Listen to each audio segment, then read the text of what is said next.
तो यदि आप भी बिहार के निवासी हैं और अपना नया लेबर कार्ड बनाना चाहते हैं तो कैसे बना सकते हैं, क्या क्या डॉक्यूमेंट लगेगा, सभी कुछ स्टेप बाय स्टेप इस वीडियो में जानेंगे। तो चलिए वीडियो को स्टार्ट करते हैं।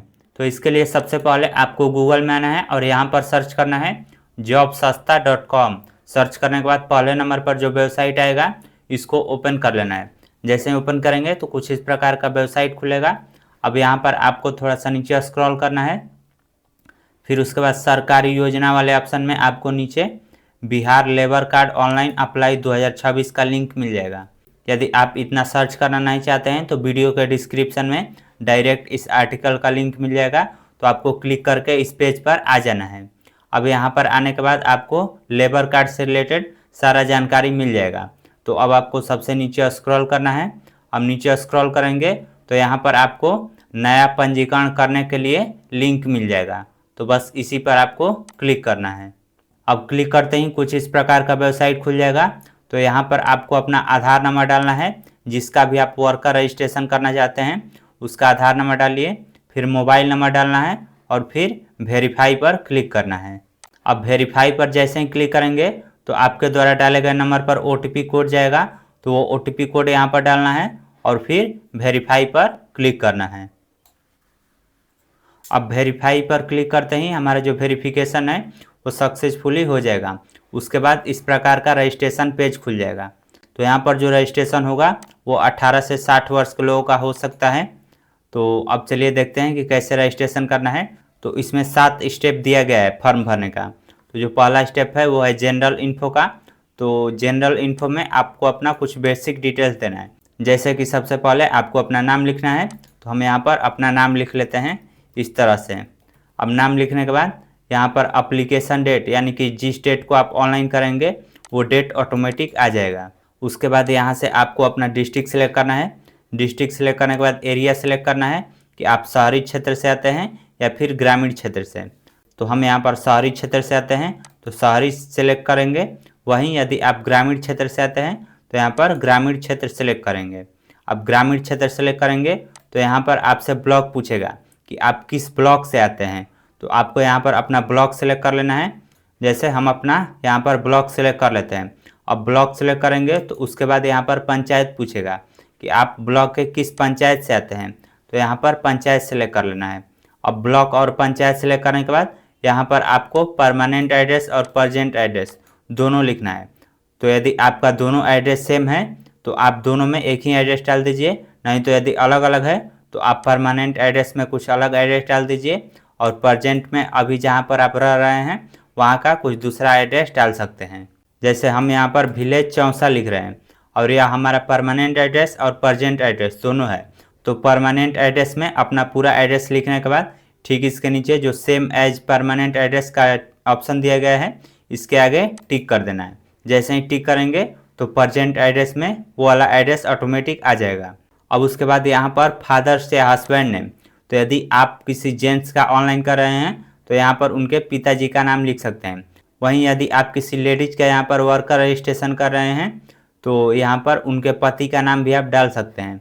उसके बाद यहाँ पर अपना डेट ऑफ बर्थ डालना है, फिर उसके बाद अपना आधार नंबर डालना है। आधार नंबर तो ऑटोमेटिक आ जाएगा। उसके बाद करेंट नेचर ऑफ वर्क, यानी कि आप क्या काम करते हैं वो यहाँ पर सिलेक्ट करना है। तो यहाँ पर बहुत सारा काम दिया गया है, आप जो भी कर रहे हैं यहाँ पर डाल सकते हैं। जैसे आप यदि कंस्ट्रक्शन लाइन में कोई काम कर रहे हैं तो यहाँ पर ऑन स्किल्ड वर्कर का जो ऑप्शन है ये भवन निर्माण वाला, ये वाला आप सिलेक्ट कर सकते हैं। तो हम इसको सिलेक्ट कर लिए। अब इतना सारा डिटेल्स भरने के बाद आपको 2 डॉक्यूमेंट अपलोड करना है। यहाँ पर साइड में अपलोड करने का ऑप्शन दे रहा है। तो इसमें जो पहला डॉक्यूमेंट है वो यहाँ पर आपको अपना पासपोर्ट साइज फ़ोटो अपलोड करना है। इसका साइज 5 MB से कम रहना चाहिए। और फिर उसके बाद यहाँ पर आधार कार्ड का फ़ोटो अपलोड करना है। आधार कार्ड को आपको दोनों साइड से स्कैन करना है एक ही पेज में और उसको यहाँ पर अपलोड करना है। यदि आप मोबाइल से आधार कार्ड दोनों साइड का एक पेज पर स्कैन करना नहीं जानते हैं तो आपको वीडियो के डिस्क्रिप्शन में हमारे चैनल पर के इस वीडियो का लिंक मिल जाएगा। इसको देखकर आप मोबाइल से ही अपना आधार कार्ड जो है वो स्कैन करके एक ही पेज पर सेट कर सकते हैं। तो अब इसके बाद यहाँ पर आपको दोनों इमेज अपलोड कर लेना है। फिर उसके बाद पहले सेव करना है और फिर जब सेव हो जाए तो फिर नेक्स्ट पर क्लिक करना है। अब नेक्स्ट पर जैसे ही क्लिक करेंगे तो यहाँ पर अदर इन्फो का ऑप्शन खुल जाएगा। इसमें आपको अपना एजुकेशनल क्वालिफिकेशन और कैटेगरी से रिलेटेड डिटेल्स देना है। तो एजुकेशनल क्वालिफिकेशन में आपको सिलेक्ट करना है कि आप 10वीं पास हैं या फिर 10वीं फेल हैं या सिर्फ साक्षर हैं, यानी कि सिर्फ साइन कर लेते हैं या कुछ पढ़ लेते हैं लेकिन आप एक भी तक पढ़े नहीं हैं। तो वैसी स्थिति में आपको साक्षर सेलेक्ट करना है, नहीं तो यदि आप 10वीं पास हैं तो ये सिलेक्ट कीजिए और 10वीं फेल है तो ये सिलेक्ट कीजिए। ठीक है, तो हम यहाँ पर 10वीं पास सेलेक्ट कर लेते हैं। उसके बाद कास्ट कैटेगरी, यानी कि आप किस कैटेगरी से आते हैं, तो आपको अपना कैटेगरी सिलेक्ट कर लेना है। हम यहाँ पर बीसी कैटेगरी से आते हैं तो बीसी सिलेक्ट कर लिए। उसके बाद यहाँ पर मोबाइल नंबर ऑटोमेटिक आ जाएगा। फिर उसके बाद अल्टरनेटिव मोबाइल नंबर, यदि आप कोई दूसरा और भी मोबाइल नंबर आपके पास है और यदि देना चाहते हैं तो यहाँ पर लिखिए, नहीं तो इसको आप खाली भी छोड़ सकते हैं। उसके बाद यहाँ पर आपको अपना जेंडर सेलेक्ट करना है। फिर उसके बाद मैरिटल स्टेटस में सेलेक्ट करना है कि आप विवाहित हैं या अविवाहित हैं, तो यहाँ पर आपको अपने अनुसार सेलेक्ट कर लेना है। फिर उसके बाद ESI नंबर, तो इसको छोड़ देना है, इसको भरना कोई ज़रूरी नहीं है। उसके बाद यहाँ पर दे रहा है राशन कार्ड अपलोड करने को, तो यहाँ पर यदि आपके पास राशन कार्ड है तो आपको अपलोड कर देना है, इसको अपलोड करना ज़रूरी है। उसके बाद आप जैसे ही राशन कार्ड अपलोड करेंगे तो फिर उसके बाद इसको सेव करना है और फिर नेक्स्ट पर क्लिक करना है। अब नेक्स्ट पर क्लिक करते ही यहाँ पर प्रीवियस एम्प्लॉयमेंट का कुछ डिटेल्स मांगेगा, यानी कि पिछले 12 महीने में आपने कहाँ कहाँ काम किया है उसका डिटेल्स दीजिए। तो यहाँ पर एम्प्लॉयर लाइसेंस नंबर, यानी कि जिसके पास काम किए हैं उसका लाइसेंस नंबर है तो यहाँ पर लिखिए, नहीं है तो इसको छोड़ दीजिए। फिर उसके बाद एम्प्लॉयर या कॉन्ट्रैक्टर नेम, यानी कि जहाँ पर आपने काम किया है पिछले 12 महीने में जिनके पास, यहाँ पर उनका नाम लिखना है। जिस भी कॉन्ट्रैक्टर के पास आपने काम किया है उनका नाम लिखना है। उसके बाद नेचर ऑफ वर्क, आपने कौन सा काम किया है वो यहाँ पर सिलेक्ट करना है। तो हम यहाँ पर ये वाला ही सिलेक्ट कर लेते हैं, अनस्किल्ड वर्कर। फिर उसके बाद एम्प्लॉयर एड्रेस, यदि एम्प्लॉयर या कॉन्ट्रैक्टर का एड्रेस मालूम है तो यहाँ पर लिखिए, नहीं तो इसको इसी तरह छोड़ दीजिए। उसके बाद details of the work place, यानी कि आपने कहाँ काम किया है वहाँ का एड्रेस यदि आपको मालूम है तो आप लिखिए, नहीं तो इसको आप छोड़ सकते हैं। फिर उसके बाद यहाँ पर डेट ऑफ वर्क फ्रॉम और डेट ऑफ वर्क टू, यानी कि कब से कब तक आपने वहाँ पर काम किया है वो यहाँ पर सिलेक्ट करना है। तो जैसे हम कोई भी डेट यहाँ पर एक सिलेक्ट कर लेते हैं आपको एग्जाम्पल देकर समझाने के लिए।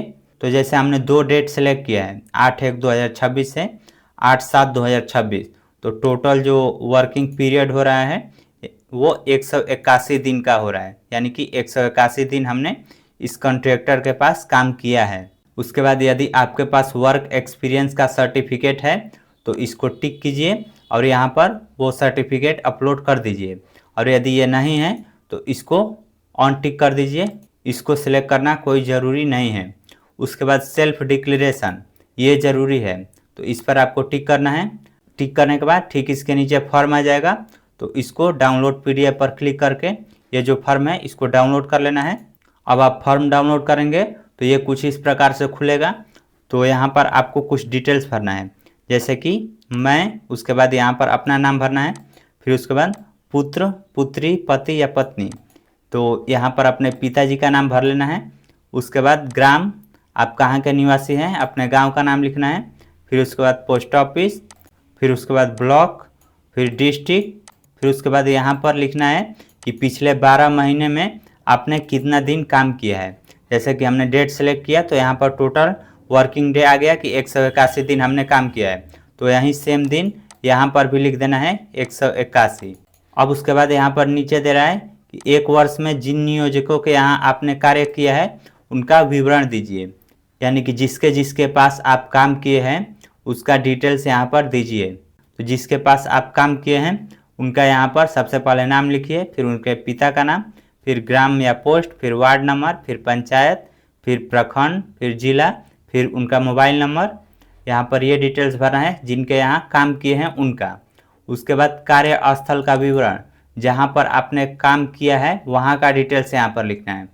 फिर उसके बाद कार्य की प्रकृति, यानी कि किस प्रकार का कार्य है। उसके बाद कार्य अवधि दिवसों में, यानी कि कितना दिन आपने इनके यहाँ काम किया है वो यहाँ पर लिखना है। फिर उसके बाद नियोजक का हस्ताक्षर, यानी कि जिनके यहाँ आपने काम किया है उनसे यहाँ पर हस्ताक्षर करा लेना है। अब उसके बाद इसी तरह यदि आपने कहीं और भी काम किया है तो ये सभी भर लेना है, और नहीं किया है तो इसको खाली भी छोड़ सकते हैं। उसके बाद इन तीनों चारों जगह पर आपने जहाँ जहाँ भी काम किया है कहीं एक जगह का जियो टैग लोकेशन के साथ फ़ोटो खींचना है, यानी कि जहाँ पर आपने काम किया है वहाँ पर जाकर आपको जियो टैग लोकेशन के साथ फ़ोटो खींचना है। तो आपको अपने मोबाइल में ही GPS लोकेशन वाला कोई कैमरा का ऐप डाउनलोड करना है, फिर उसके बाद उससे अपना एक फ़ोटो खींचना है। जहाँ पर जाकर आपने काम किया है वहीं पर जाकर आपको फ़ोटो खिंचवाना है, फिर उसमें ऑटोमेटिक लोकेशन आ जाएगा कि आपने यहाँ पर फ़ोटो क्लिक किया है। वो सभी डिटेल्स ऑटोमेटिक आपके फ़ोटो के ऊपर ही आ जाएगा। फिर उसके बाद उस फ़ोटो को इसके साथ अटैच करके अपलोड करना है। अब उसके बाद यहाँ पर आपको वहाँ का डिटेल्स भरना है जहाँ पर आप अभी वर्तमान में काम कर रहे हैं।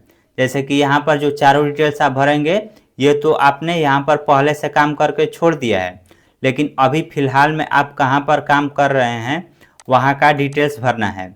जहाँ पर आप काम कर रहे हैं उनका नाम, उनके पिता का नाम, ग्राम पोस्ट, वार्ड नंबर, पंचायत, प्रखंड, जिला, मोबाइल नंबर, ये जहाँ पर काम कर रहे हैं वहाँ का भरना है। फिर उसके बाद कार्यस्थल का विवरण, जहाँ पर काम कर रहे हैं वहाँ का एड्रेस भरना है। फिर कार्य की प्रकृति यानी कि किस प्रकार का काम है। फिर कार्य प्रारंभ करने की तिथि यानी कि किस डेट से काम यहाँ पर चालू है वो डेट लिखना है। और फिर नियोजक का हस्ताक्षर, जिनके यहाँ आप काम कर रहे हैं उनसे हस्ताक्षर करा लीजिए। अब इतना सारा डिटेल्स भरने के बाद यहाँ पर आपको अपना सिग्नेचर करना है। यदि आप साइन करना नहीं जानते हैं तो अंगूठे का निशान भी लगा सकते हैं। उसके बाद यहाँ पर आपको अपना नाम लिखना है, फिर उसके बाद अपने पिताजी का नाम, फिर उसके बाद अपना ग्राम पोस्ट, उसके बाद वार्ड नंबर, फिर पंचायत, फिर प्रखंड, फिर जिला, और फिर यहाँ पर अंतिम में मोबाइल नंबर। ये सभी डिटेल्स भरने के बाद इसका एक फ़ोटो खींचना है और इसको यहाँ पर अपलोड कर देना है। अब यहाँ पर अपलोड करने के बाद फिर आपको बैंक डिटेल्स वाले ऑप्शन पर आना है। अब बैंक डिटेल्स वाले ऑप्शन में सबसे पहले आपको IFSC कोड लिखना है। जैसे हमारे पास ग्रामीण बैंक है तो हम यहाँ पर ग्रामीण बैंक का IFSC कोड लिख रहे हैं। अब IFSC कोड हमने लिख लिया है तो सर्च पर क्लिक करेंगे। अब सर्च पर क्लिक करेंगे तो यहाँ पर सक्सेस का मैसेज आ जाएगा और लिखेगा bank details has been selected successfully. तो फिर आपको ओके पर क्लिक करना है। अब जैसे ही ओके पर क्लिक करेंगे तो ये बैंक का नाम ऑटोमेटिक आ जाएगा, पंजाब नेशनल बैंक, पोस्ट में दक्षिण बिहार ग्रामीण बैंक, ये ऑटोमेटिक आ जाएगा। यदि यहाँ पर नाम सही नहीं आ रहा है तो क्लिक करके आप इसको अपने अनुसार भी चेंज कर सकते हैं। उसके बाद बैंक ब्रांच नेम, यहाँ पर ब्रांच नेम भी ऑटोमेटिक आ गया है। फिर उसके बाद बैंक ब्रांच का एड्रेस भी यहाँ पर ऑटोमेटिक आ गया है। तो अब आपको केवल यहाँ पर जो लिखना है वो अपना अकाउंट नंबर ही लिखना है, जो कि आधार से सीडेड रहना चाहिए। तो आपने जिस भी बैंक का IFSC कोड डाला है उसका अकाउंट नंबर लिखिए। अपना अकाउंट नंबर यहाँ पर भी लिखिए और यहाँ पर 2 बार अकाउंट नंबर लिखने के बाद यहाँ पर आपको अपने बैंक पासबुक का फ़ोटो खींचकर अपलोड कर देना है। उसके बाद पूछ रहा है कि whether the applicant registered under any other labour welfare board, यानी कि क्या आपने इससे पहले कहीं और लेबर रजिस्ट्रेशन कराया है। यदि कराया है तो यस पर सेलेक्ट कीजिए और नहीं कराया है तो इसको नो सेलेक्ट कीजिए। अब ये सभी डिटेल्स भरने के बाद इसको सेव कर देना है और फिर नेक्स्ट पर क्लिक करना है। अब उसके बाद यहाँ पर फैमिली मेम्बर या डिपेंडेंट का ऑप्शन आएगा, जिसमें आपको अपने फैमिली मेम्बर का नाम देना है। तो फैमिली मेम्बर में आप अपने माता पिता या फिर वाइफ या फिर हस्बैंड, जो भी हो आपका रिलेशन, आप उनका नाम दे सकते हैं। तो इसके लिए जिनका भी आप नाम देना चाहते हैं उनका नाम लिखिए। फिर उसके बाद उनका आधार नंबर, फिर उसके बाद मास्टर आधार। तो ये आधार नंबर लिखेंगे तो इसमें ऑटोमेटिक आ जाएगा, तो इसमें आपको कुछ भी भरना नहीं है। फिर उसके बाद एड्रेस लिखना है, जिनका आप नाम देंगे उनका ही एड्रेस लिखना है। फिर उसके बाद उनका डेट ऑफ बर्थ, फिर रिलेशनशिप, तो रिलेशनशिप आपका इनसे क्या रिलेशन है वो यहाँ पर सिलेक्ट करना है। फिर उसके बाद यहाँ पर एज लिखना है और फिर मोबाइल नंबर। अब उसके बाद जिसका नाम आप यहाँ पर डाले हैं उनका आधार कार्ड अपलोड कर लीजिए। अब उसके बाद आपने जिसका भी डिटेल्स लिखा है, यदि आप इसको नॉमिनी बनाना चाहते हैं तो इस पर सिलेक्ट कर देना है। अब जैसे ही सिलेक्ट करेंगे तो इधर साइड में जो नॉमिनी का ऑप्शन दे रहा है इसमें इनका नाम ऑटोमेटिक आ जाएगा। अब इतना सारा डिटेल्स भरने के बाद आपको सबसे अंतिम में प्रीव्यू का ऑप्शन मिलेगा, बस इसी पर क्लिक करना है। अब जैसे ही क्लिक करेंगे तो आपने जो जो भी डिटेल्स भरा होगा वो एक बार प्रीव्यू में खुलकर आ जाएगा। फिर आपको अपना सभी डिटेल्स मिला लेना है और फिर अंतिम में फाइनल सबमिट कर देना है। जैसे ही फाइनल सबमिट करेंगे तो आपका जो वर्कर रजिस्ट्रेशन है वो हो जाएगा। अब उसके बाद डिपार्टमेंट द्वारा इसका वेरिफिकेशन किया जाएगा और जब वेरीफाई हो जाएगा तो फिर आपका जो वर्कर रजिस्ट्रेशन है वो कंप्लीट हो जाएगा। तो इस तरह से आप भी घर बैठे अपने मोबाइल फ़ोन से ही ये वर्कर रजिस्ट्रेशन कर सकते हैं। तो इस तरह आज के इस वीडियो में आपने जाना कि अपना नया लेबर कार्ड कैसे बना सकते हैं। तो यदि आपको इससे रिलेटेड कोई क्वेश्चन पूछना है तो कमेंट करके पूछ सकते हैं। वीडियो पसंद आई हो तो इसे शेयर भी ज़रूर करें और ऐसे ही और भी वीडियो देखने के लिए इस चैनल को सब्सक्राइब कीजिए।